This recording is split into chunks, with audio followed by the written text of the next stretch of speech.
let good people go now because they'll be difficult to find later.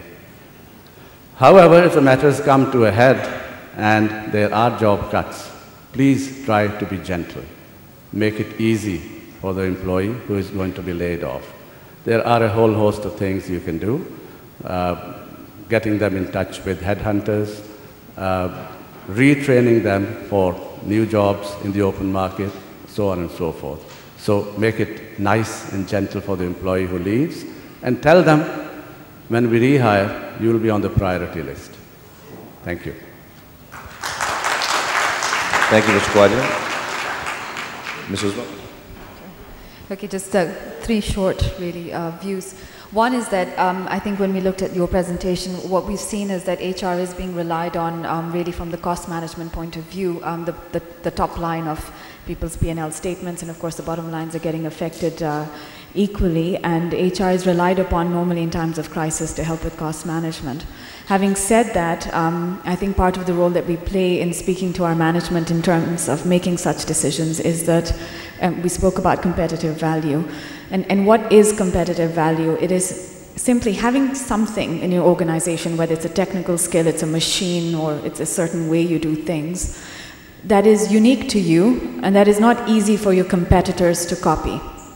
And so when you're looking at cost-cutting exercises, and many of them involve manpower cuts, you need to ask yourselves, you need to ask your companies, are we losing a competitive advantage here?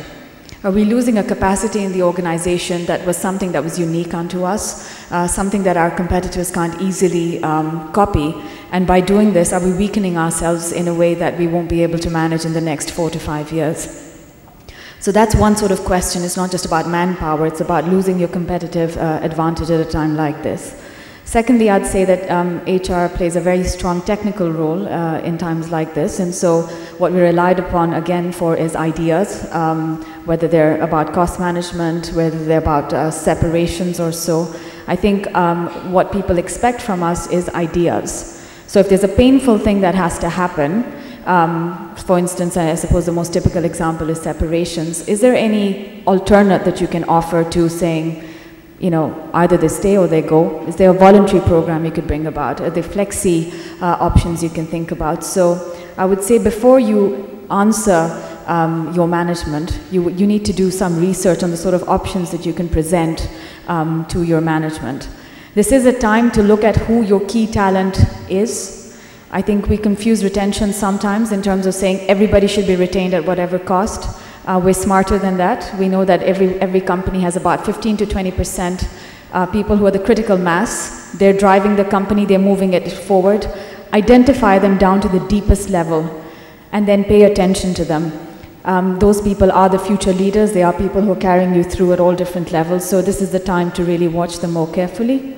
It is also a time not to lower your standards. People who are not performing are going to be very, very hesitant to leave. Don't lower your standards just because you feel the time is one of crisis. And lastly, the third point is something that I hold very close to my heart, and we've talked about this, is anxiety. And when we talk about anxiety, really we're talking about an emotional state. And managing an emotional state is a difficult thing to do, and I think we need to train our line managers in terms of managing emotions, because when you're anxious, your ability to behave in a confident way actually greatly diminishes. So people don't act out of confidence, they act out of fear.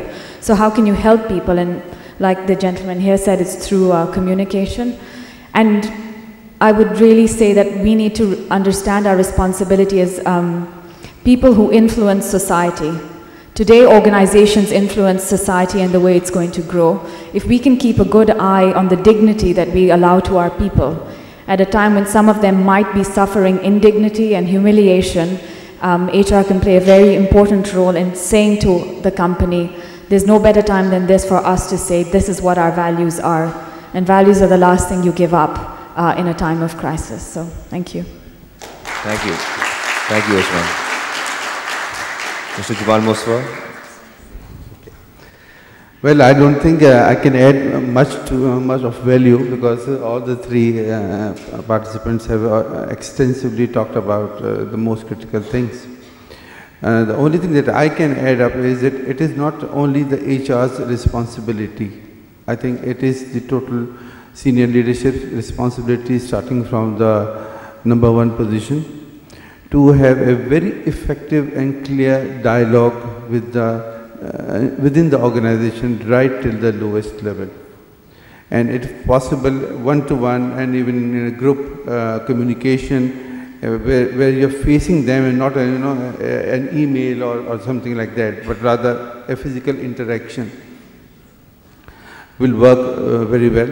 Second is that I see when you were showing your charts that there are, although low but sizable number of companies who are willing to retain and even hire new talent in this period. So again, the panic mode should not be there, and this thing should be seen as a surmountable obstacle that is there.